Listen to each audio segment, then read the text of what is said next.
Quarta-feira, dia de culto, de oração, e você já sabe bem como que a gente está fazendo, sabe que pode colocar o seu pedido de oração aqui na parte de baixo, e que nós estamos numa caminhada especial também de mensagens falando sobre a própria oração, sobre esse instrumento valioso que Deus nos deu, né?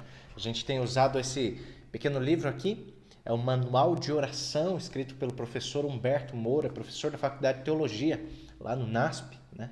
E antes de nós começarmos a breve meditação de hoje, eu quero convidar você a fechar teus olhos mais uma vez. Juntos vamos orar ao nosso Deus. Senhor Deus e bom Pai, a gente agradece porque a Tua bondade continua envolvendo cada um de nós que aqui estamos. Agradecemos porque o Senhor tem nos preservado em fé, em confiança em Ti também e com saúde, Pai. Que o Senhor possa estar ao nosso lado agora também ao meditarmos, que possa ser crescimento espiritual. Pedimos em nome de Jesus Cristo, nosso Salvador. Amém. Muito bem, hoje a gente fala sobre o segundo capítulo desse livrinho especial, fala sobre alguns princípios da oração interessantes, importantíssimos da gente entender, para que a gente consiga entender qual que parte a oração ela cumpre, ela se encaixa dentro da nossa vida cristã. E a gente precisa entender que a oração ela não se baseia simplesmente numa questão de sentimentos e necessidades, né? A gente precisa entender que, na verdade, ela faz parte de um conjunto muito especial, de um pacotinho que Deus preparou para a gente dentro do nosso convívio com Ele.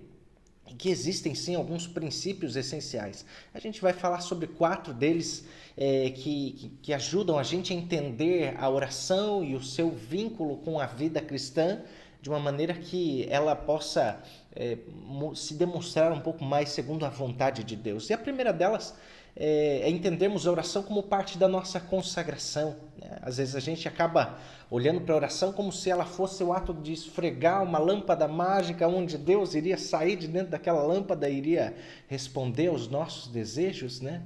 É muito pobre a gente pensar dessa maneira, é muito mesquinho a vida de oração, em que a oração se trata simplesmente de uma questão de pedir, esperando que Deus possa responder segundo a nossa vontade, como se ela fosse simplesmente tudo que a gente precisa. Na verdade, não, a oração ela deve ser muito mais profunda que isso. Ela deve fazer parte da consagração. Entendemos assim, que a vida cristã ela tem 2 caminhos, ou a vida do ser humano tem 2 caminhos que podem ser seguidos, né? O primeiro é o caminho de nós vivermos para nós mesmos, para nossa satisfação pessoal, para os nossos desejos. E o segundo dele, faz parte da vida cristã, agora sim, né? É vivermos para Deus. Quando a gente fala sobre vivermos para Deus, significa nós vivermos uma vida de dependência. É a gente reconhecer que sozinhos não somos nada, que sozinhos não somos capazes, que sozinhos não conseguimos chegar à plenitude da essência da vida, né? O que ela deveria realmente ser. Por quê? Porque quando nós olhamos a partir da perspectiva cristã para a vida, a gente entende que nós não vivemos para nós, a gente vive para Deus, né? O eu não existe mais e nem pode existir. A gente não vive para si, mas vive para que possa permitir a atuação de Deus na nossa vida. E Ellen White, no livro Caminho a Cristo, diz que é de se admirar como nós oramos tão pouco, né? Por quê? Porque na oração nós nos tornamos cada vez mais envolvidos aos propósitos divinos. É através da oração em que nós permitimos o nosso interior ser aberto diante da presença de Deus. Ali você discute realmente com Deus tudo aquilo que faz parte da sua vida e da sua essência. Tem a oportunidade de vislumbrar o que acontece no seu dia a dia e quais são os interesses que existem por trás de cada atitude, de cada ação que você tem. Por isso é tão importante nós colocarmos a oração como parte desse processo de consagração, né? Não somente a consagração, senão também a obediência. Lá em João capítulo 14, versículo 15, Jesus disse para a gente assim, se me amais, guardareis os meus mandamentos, né? Faz parte da nossa caminhada entendermos então que a consagração ela não deve vir distante de uma obediência. Se eu entendo que eu pertenço a Cristo, que eu sou dele porque um dia ele me redimiu, porque na cruz do Calvário, ao derramar o seu sangue, ele foi capaz de me libertar, então eu pertenço a ele. Então eu entendo que nada mais justo e nada mais coerente é do que eu viver de acordo com essa verdade. Se ele é meu Pai, meu Senhor, meu Salvador, e eu entendo que ele quer o melhor para mim, tudo aquilo que ele me pede com tanto carinho, com tanto amor, por gratidão, por amor a ele, eu também o faço. Eu obedeço por quê? Porque eu entendo que ele sabe o que é melhor para mim também. A vida de fidelidade, né? Lá no livro de Apocalipse, capítulo 2, versículo 10, João, o discípulo do amor, né?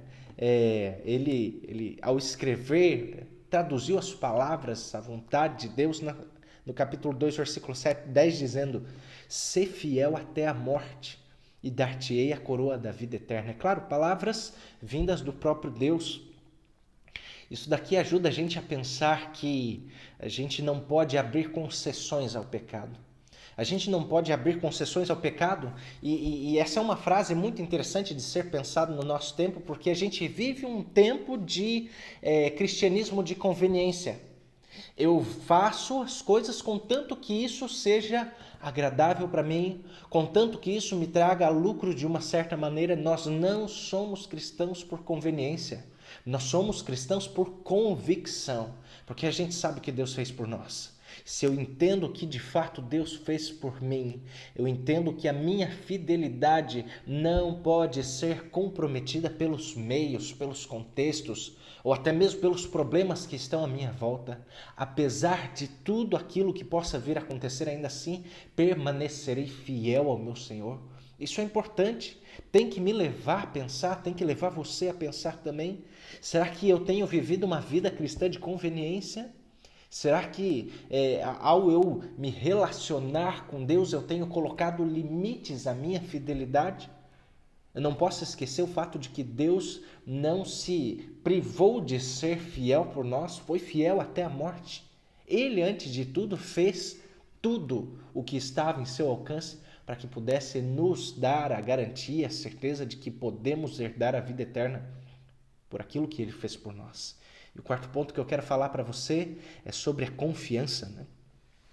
E falarmos sobre confiança parece tão simples e tão poético, mas a construção social, né? Quando a gente fala sobre as relações humanas hoje, a gente fala sobre um mundo que convida a gente a ser desconfiado, a não tratarmos com confiança absolutamente nada. Até a própria ciência, né? Ela é baseada no ceticismo, na descrença. Você não pode confiar em nada. Nenhuma verdade é totalmente verdadeira, né? Não existe uma verdade única de acordo com a ciência. Mas quando nós dirigimos o nosso olhar à palavra de Deus, à Bíblia Sagrada, a esse livro precioso que nós herdamos da parte do Senhor, no livro de João, capítulo 11, versículo 40, a gente tem a seguinte afirmação da parte de Jesus: "Se creres, verás a glória de Deus." Em meio ao mundo de desconfiança, Ele está convidando você a crer que Ele é capaz de tudo, a crer que Ele é capaz de trazer restauração, renovação de vida, coragem, força. Quais são as coisas que você está precisando na tua vida? Ele convida você a viver então uma vida de consagração, convida você a viver em obediência a Ele. Por quê? Porque Ele sabe o que é melhor para você também. Está convidando você a ser fiel, não viver uma vida cristã simplesmente de conveniências, e está convidando você a viver uma vida de confiança, confiança inabalável. Não se deixar levar pelo ceticismo, pela descrença desse mundo. Creia e você também vai ter a oportunidade de ver a glória de Deus. Que Deus possa te abençoar e abençoar muito. Dê esses passos importantes na tua vida. Viva a vida de consagração. Eu tenho certeza que o Senhor Jesus vai ser capaz de surpreender. Vamos orar? Senhor Deus e bom Pai, hoje, através desse rápido, breve estudo, tivemos a oportunidade de meditarmos um pouco mais sobre esse instrumento maravilhoso que o Senhor nos dá, a oração. E a gente entendeu, Pai, que ela é vivida sob princípios muito importantes de serem vividos e experimentados por nós. O Senhor tem nos convidado a vivermos uma vida de consagração, de obediência, de fidelidade, vivermos uma vida de confiança em Ti. E eu clamo a Ti por cada pessoa que tem buscado, Pai, através do momento em que separa para assistir esses vídeos, que o Senhor possa ajudá-los a ter a sua vida de fé e de oração fortalecida em Ti. Possam viver para honrar Teu nome, Pai, e possam receber de Ti os milagres também tão desejados.